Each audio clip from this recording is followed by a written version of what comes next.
Всім привіт! Сьогодні поділюсь з вами рецептом пиріжків моєї мами. Вона доволі часто їх готує з різними начинками. І це, хочу сказати, просто супер рецепт, адже тісто готується без яєць, молока та масла. І не дивлячись на це, пиріжки виходять пухкенькими та надзвичайно смачними. Тож, кого зацікавив рецепт, це відео для вас. Готуємо. Для початку зробимо опару. Візьмемо 500 мл теплої води. Вона повинна бути ледь тепла, щоб не обпікала палець, інакше дріжджі запаряться і гарне тісто вже не вийде. Далі всипаємо сюди 12 г сухих дріжджів та додаємо 3 столові ложки цукру. Гарно все змішаємо до розчинення дріжджів. Сухі дріжджі можна замінити на пресовані, їх знадобиться в 3 рази більше, тобто 36 г. Накриваємо рушничком і залишаємо на 15 хвилин при кімнатній температурі. Через 15 хвилин на поверхні опари повинна з'явитись пінка чи шапочка. Це значить, що дріжджі активні. Далі підготуємо борошно. Тут у мене 1 кг вже просіяного борошна. Поступово додаємо його до опари, приблизно по грамів 200, та після кожного разу гарно перемішуємо. Спочатку лопаткою, поки тісто ще рідке, а далі будемо домішувати руками. Коли вмішали приблизно половину борошна і тісто ще доволі липке, на цьому етапі додаємо сіль пів чайної ложки. Так її простіше буде вмішати в тісто. Сіль бажано брати дрібну. Та вливаємо олію, знадобиться 100 мл, але не всю одразу, а половину спочатку. І вмішуємо її в тісто. Як тільки вмішали половину олії, підсипаємо ще трохи борошна та перемішуємо. Далі вливаємо іншу половину олії. І знову все гарно вмішуємо. Таким способом олію простіше вмішати в тісто, ніж якби ми додавали її всю одразу.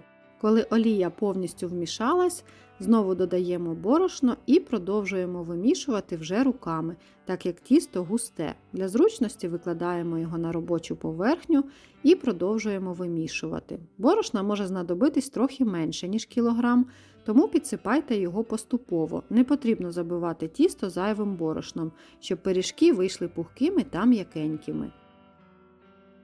На цьому етапі я бачу, що борошна достатньо, тісто м'якеньке та не липне до рук, і робоча поверхня суха, без залишків на ній тіста. Але я вимішую його ще хвилини 3 вже без борошна. Якщо маєте комбайн, то можете скористатися ним. Ну і загалом в тісто мені знадобилось приблизно 950 г борошна. Трохи залишаємо ще на формування. Зараз збираємо його докупи, загортаючи краї всередину, і трошки округлюємо. Тісто виходить м'якеньке та еластичне, до рук воно не прилипає. Перекладаємо його в миску, попередньо змащену олією, накриваємо плівкою, можна ще рушничком зверху прикрити і ставимо підходити в тепле місце на годину. Через годину дістаємо тісто, воно дуже гарно підійшло. Викладаємо його на робочу поверхню. Коли тісто гарно вибродило, то воно легко випадає з миски, без зайвих зусиль. Трохи обминаємо його руками, випускаючи бульбашки повітря. І можемо ще трохи зібрати його докупи. Робочу поверхню я борошном не присипала, так як у мене силіконовий коврик. Якщо ви робите все на столі, тоді краще присипати його борошном, щоб тісто не прилипало. Далі я розділю тісто на 2 рівні частини, так як пиріжки планую робити з різними начинками. Одну частину тіста я збираю в комочок та викладаю в мисочку, в якій воно підходило. Накриваю плівкою і відставляю поки в сторону. Інший шматок тіста також округлюємо, збираючи краї всередину. Далі показую спосіб формувати кульки для пиріжків, який використовує моя мама. Відщіпуємо шматок тіста від загальної маси, приблизно такий, щоб вистачило на 2 кульки. Починаємо його округлювати, підгинаючи всередину краї, і далі за допомогою великого та вказівного пальця видавлюємо кульку. Вона повинна бути вагою приблизно 60-65 грам. Можна на кухонних вагах перевіряти, тоді у вас вийдуть всі пиріжки однакового ідеального розміру. Головне приловчитись спочатку, щоб відчути, який саме за розміром шматочок тіста потрібно видавити пальцями. Я, чесно кажучи, вперше користуюсь таким способом, але він найшвидший з усіх, які я зустрічала. Той шматочок тіста, що залишається, приліплюємо до загальної маси. Знову повторюємо весь процес до закінчення тіста. Великий плюс такого способу в тому, що у вас одразу виходить вже готова кулька і її не потрібно збирати докупи та округлювати, якби ми нарізали тісто на шматочки. З половини тіста в мене вийшло 12 кульок. Накриваємо їх плівкою і даємо постояти хвилин 5. Для солоної начинки я використовую тушковану капусту. Як я її тушила, можна переглянути за посиланням зараз на екрані. Присипаємо стіл та руки борошном, так тісто не буде до них прилипати. Беремо кульку з тіста і руками по колу її розминаємо. Краї залишаємо трошки товщими. Кладемо на руку, злегка вдавлюємо серединку і викладаємо начинку. Після кожного разу притискаємо випуклою стороною ложки. Тут гарно підходить середній розмір, щось типу десертної. Я люблю багато начинки, тому викладаю по 3 ложки. Головне капусту гарно притискати, щоб вона не виходила за краї тіста.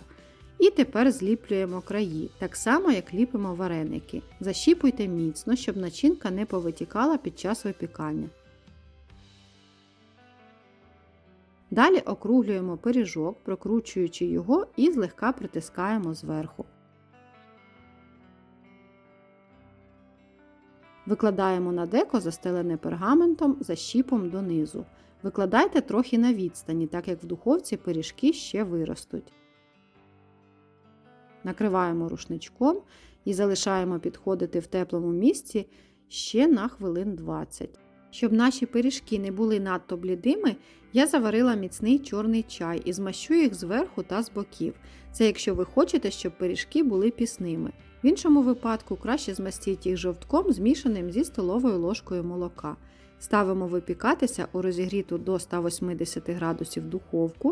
У мене режим верх-низ плюс конвекція, але можна просто верх-низ на 25-30 хвилин. Через 15 хвилин можемо дістати пиріжки та ще раз змастити їх чаєм, адже він не дає настільки яскравого кольору, як жовток. І допікаємо до рум'яності. Для солодких пиріжків в якості начинки я взяла 3 середні яблука, очистила їх та порізала на кубики. Цукор я не додавала, бо яблука і так солодкі. Так само сформували кульки з другої половини тіста і ліпимо пиріжки. Якщо у вас кислі яблука, то в кожен пиріжок можете додати трохи цукру. Єдиною відмінністю у формовці буде те, що защіп ми залишаємо зверху, а не внизу, так як яблука пустять сік і в процесі випікання можуть повитікати.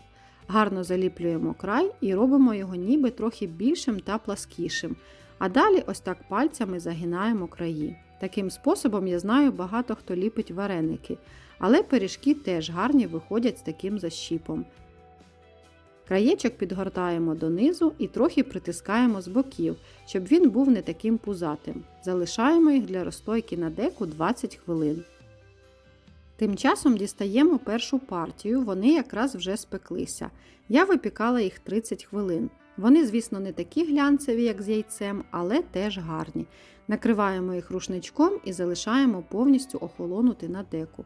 Солодкі пиріжки я вирішила змастити жовтком, змішаним зі столовою ложкою молока, щоб наглядно вам показати відмінність від способу з чаєм. Так само випікаємо їх при 180 градусах 25-30 хвилин. Як бачите, пиріжки з капустою, які я змащувала чаєм, більш матові, а пиріжки з яблуком, змащені жовтком, такі блискучі та яскраві. Особисто я віддаю перевагу пиріжкам, змащеним жовтком, але як альтернатива, та й тим паче під час посту, із чаєм теж дуже непогано виходить. Моя донька не могла дочекатись, поки вони охолонуть, настільки вони ароматні. Так одразу і не скажеш, що це пісні пиріжки без яєць, молока та масла, адже на смак вони просто космос. Тісто чудове, бюджетне і навіть на наступний день вони такі ж пухкі та м'якенькі. Але щоб дізнатись, неодмінно приготуйте та спробуйте. Я впевнена, що ви збережете цей рецепт тіста і будете випікати пиріжки з різними начинками та радувати своїх близьких. Бажаю вам завжди смачної та вдалої випічки. Готуйте з душею та любов'ю. До зустрічі!